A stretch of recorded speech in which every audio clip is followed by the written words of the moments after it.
చూస్తున్నారు ప్రతి హిందువు.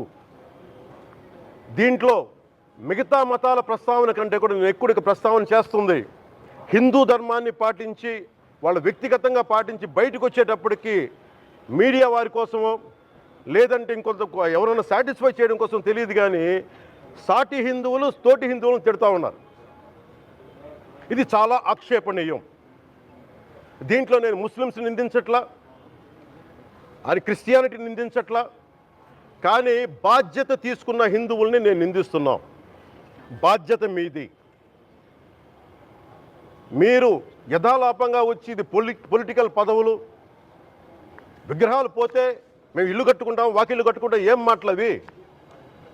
ఇదే మీరు మస్జిద్లో జరిగితే మాట్లాడతారా? మస్జిద్లో ఇలాంటి అపవిత్రం ఒక చిన్నపాటి చోరీ జరిగితే ఇలాగే మాట్లాడతాం. ఎందుకంటే మీరు మాట్లాడరు, ఓట్లు కదా అక్కడ. కానీ హిందువులు మాట్లాడితే హిందువులు అందరికీ ఎవరు పట్టించుకోరు. ఇక్కడ మా వేదన ఉండదా? మౌనంగా ఉన్నామంటే బాధ లేదనా? కోపం రాదనా? ఈ రోజుకి కూర్చొని చూడండి ఏం మాట్లాడుతున్నారో వాళ్ళు. ఆయన వాళ్ళ లాయర్ అంట, ఆయన ఎవరు ఏజీపీ అంట, పొన్నవోలు సుధాకర్ రెడ్డి గారు తిరుమల లడ్డుపై ఢిల్లీలో చేసిన కామెంట్ నా దృష్టికి తీసుకొచ్చారు. ఇలాంటి సెన్సిటివ్ సమయాల్లో ఎయిదర్ మౌనం మంచిది, మౌనం దాటి పొగరుగా మాట్లాడటం, నన్ను పచ్చి బూతులు తిట్టినా, నన్ను వక్రీకరించినా, నన్ను రోడ్డు మీదకి లాగిన నేను ఎప్పుడు మౌనంగానే ఉన్నా. కానీ వైసీపీని నాయకులు విమర్శించే నాయకులు ప్రత్యేకంగా చెప్తున్నాం, సనాతన ధర్మాన్ని జోలికి రాకండి. తప్పు జరిగితే తప్పు జరిగిందని ఒప్పుకోండి, లేదా మాకు సంబంధం లేదని చెప్పండి. అంతేగాని మళ్ళీ అడ్డగోలుగా మాట్లాడితే ఎవ్వరం క్షమించం. ఇక్కడ మీరు కూడా హిందువులే. పొన్నవోలు సుధాకర్ రెడ్డి గారు మీరు హిందువులే. నోటికొచ్చినట్టు మాట్లాడకండి. తమాషాలుగా ఉందా మీకు? సరదాలుగా ఉన్నాయా? మొన్నటికి మొన్న ప్రకాష్ రాజ్ గారు మాట్లాడారు నా మీద. అరే నేను మాట్లాడుతుంది ఒక హిందువులు అపవిత్రం గురించి మాట్లాడుతున్నాను. ఇందులో ప్రకాష్ రాజ్ గారికి సంబంధం ఏంటి? ఇందులో నేను ఇంకొక మతాన్ని నిందించానా? ఇస్లాంని నిందించానా? క్రిస్టియానిటీని నిందించానా? ఈ అపవిత్రం జరిగింది, ఇలా జరగకూడదు, ఫుడ్ అడల్టరేషన్ జరిగిందని మాట్లాడుతుంటే దీన్ని గోల చేయకూడదంటే అంటే తప్పు జరిగినప్పుడు మాట్లాడకూడదా? ఒక అపవిత్రం జరిగితే మాట్లాడకూడదా?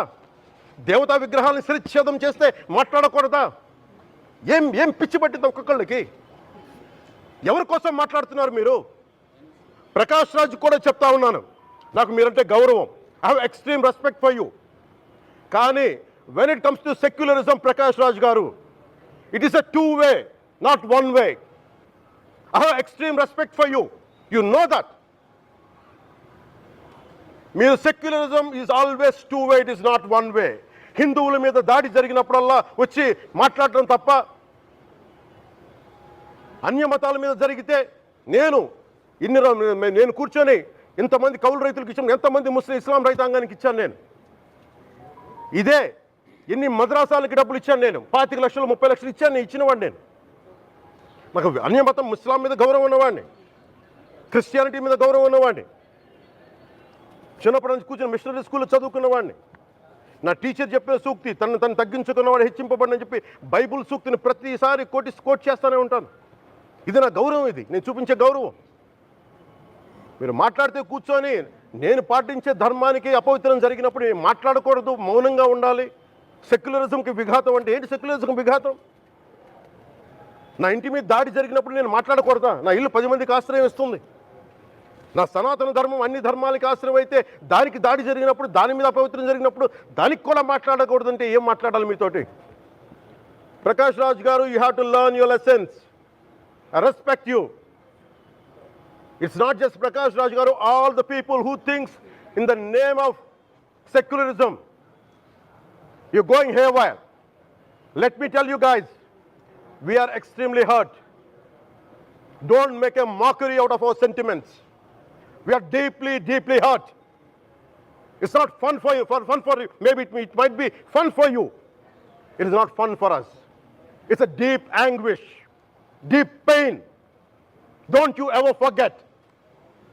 Before you come and think 100 times and say, talk about Sanatana Dharma. Enough of this. చాలు.